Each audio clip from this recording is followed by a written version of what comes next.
জয় গুরু।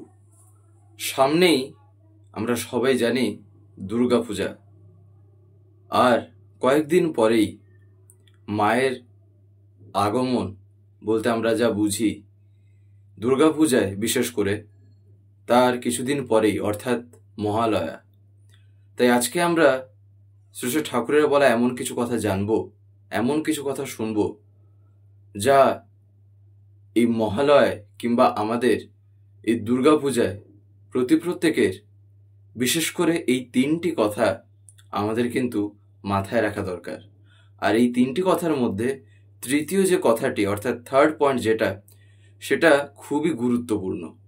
প্রথমেই শ্রী ঠাকুর একদিন দুর্গা শক্তি নিয়ে কিছু কথা বলছেন। সেখানে শরদ্দা শ্রী ঠাকুরকে জিজ্ঞাসা করছেন, ঠাকুর, দুর্গা শক্তি কি? তখন শ্রী ঠাকুর বলছেন যে দেবতারা অসুরদের দ্বারা নিপীড়িত হয়ে ক্ষীরোদ সমুদ্রের কাছে সমবেত হয়ে মুক্তির জন্য প্রার্থনা করতে লাগলেন এবং তাদের দেহ থেকেই এক একটা শক্তির রশ্মি নির্গত হয়ে নাকি দুর্গায় রূপায়িত হয়ে উঠল। এখনো আমাদের প্রাণ যদি আবার তেমন আকুল উদ্বেল হয়ে ওঠে, আমরা দুর্গা শক্তির সন্ধান পাব। এইটা সেই প্রথম পয়েন্ট, যেখানে শ্রী ঠাকুর দুর্গা শক্তি নিয়ে কিছু কথা আমাদের বললেন। অর্থাৎ আমরা মা দুর্গা বলতে দেখবেন যে কিছু কিছু বিশেষ গুণে বুঝে থাকি তাকে, যে বিশেষ গুণে আমরা তাকে পূজা করি, তারই ভিতরে একটি কথা ঠাকুর এখানে তুলে ধরলেন যে দুর্গা শক্তি কি।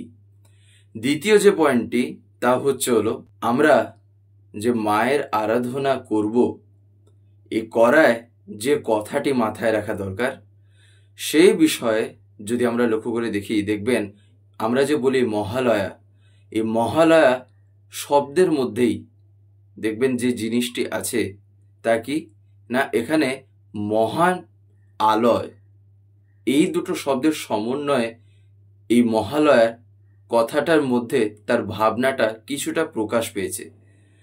অর্থাৎ এই আলয় বলতে আমরা সবাই জানি বোঝা হচ্ছিল ঘর, যেখানে মানুষ আশ্রয় পায়।